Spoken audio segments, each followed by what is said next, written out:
Assalamualaikum warahmatullahi wabarakatuh. Halo teman-teman semuanya. Kami anggota kelompok KKM 73 Universitas Sultan Ageng Tirtayasa. Perkenalkan, saya Syifa Zahra Gunawan Putri. Saya Niken Puspita Kodri. Di video ini kami akan membahas mengenai kepercayaan diri siswa. Pertama, saya akan menjelaskan mengenai arti dari kepercayaan diri atau self-confidence. Kepercayaan diri atau self-confidence diartikan yaitu sejauh mana seorang individu dapat memberikan penilaian atas kemampuan dirinya sendiri untuk berhasil. Selanjutnya, dapat diartikan juga sebagai perilaku yang membuat individu memiliki pandangan yang positif untuk dirinya sendiri, yang realistis juga mengenai dirinya sendiri dan juga untuk orang-orang di sekelilingnya atau lingkungannya. Rasa percaya diri juga disebut sebagai harga diri atau gambaran diri yang merupakan dimensi evaluatif yang menyeluruh dari diri kita sendiri. Selanjutnya, ada faktor-faktor yang mempengaruhi kepercayaan diri siswa. Di sini saya akan menjelaskan tentang faktor-faktor apa saja yang dapat mempengaruhi kepercayaan diri siswa. Pertama, ada faktor dari lingkungan keluarga, kedua ada faktor dari formal, dan ketiga ada faktor dari non formal.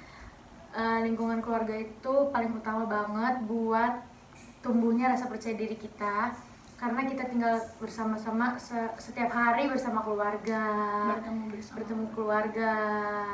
Terus ada pola-pola yang bisa diterapkan dalam untuk menumbuhkan percaya diri, seperti mengajarkan tanggung jawab kepada anak, mendukung kelebihan anak. Misalnya anaknya suka fashion, terus kita dukung untuk jadi model kah atau apakah, Suka menggambar, melukis, didukung. Tidak mengecilkan rasa mereka dalam memiliki kelebihan.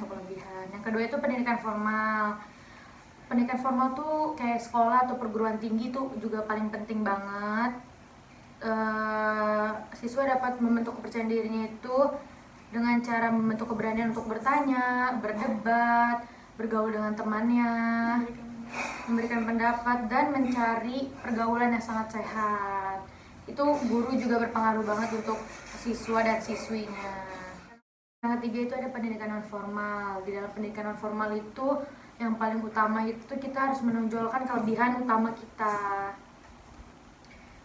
Jadi rasa percaya diri kita tuh timbul karena adanya kelebihan dari kita dan bisa membuat orang bangga kepada kita kan kelebihan kita.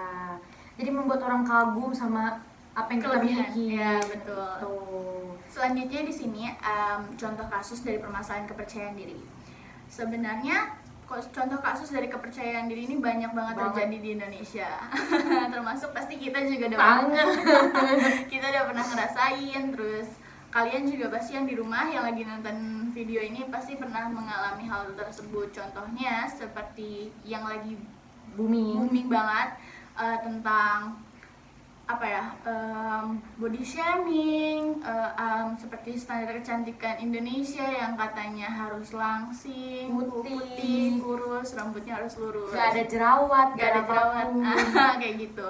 Tapi sebenarnya kepercayaan diri juga tidak membahas masalah fisik saja, tapi masalah bagaimana kita tuh bisa menyampaikan apa yang ada di diri kita ini melalui banyak hal, seperti berbicara, berpenampilan, kita bisa berpendapat dalam setiap pembicaraan, kita bisa berpendapat, itu juga bisa termasuk dari hal kepercayaan diri. Kalau masalah kepercayaan diri itu biasanya yang kita rasakan dari mulai TK, SD, SMP, SMA, perkuliahan, bahkan di tempat kerja pun pasti bisa merasakan. Apalagi seperti yang dibilang, kok gendutan, kalau misalkan kalian nyapa tuh kayak, hai Niken, kok gendutan sih hari ini? Kayak, kok sekarang gendutan banget dibandingkan kemarin?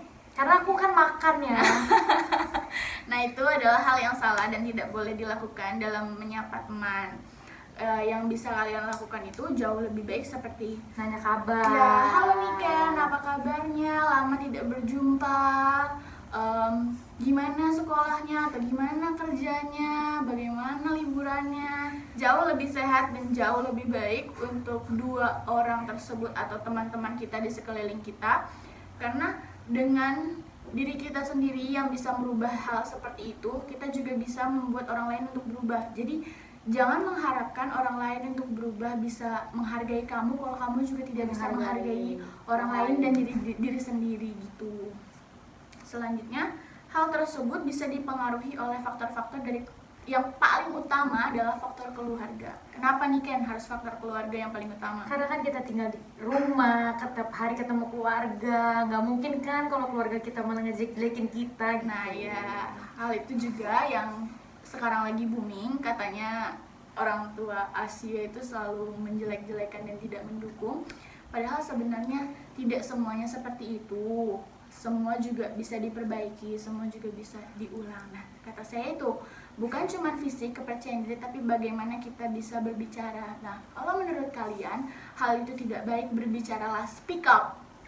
Itu nggak bagus loh. Bisa nggak kamu menyapa saya jauh lebih baik? Bisa nggak misalkan mama papa kalian ngomong kalian gendut, ma pa bisa nggak tolong jangan kayak gitu, karena kita juga berusaha kok untuk jadi pribadi yang jauh lebih baik dengan berolahraga, Makan sehat. Jangan pernah nanya kalau orang olahraga udah turun berat badan berapa kilo. Dan bukan berarti orang gendut itu nggak sehat. Iya, betul sekali.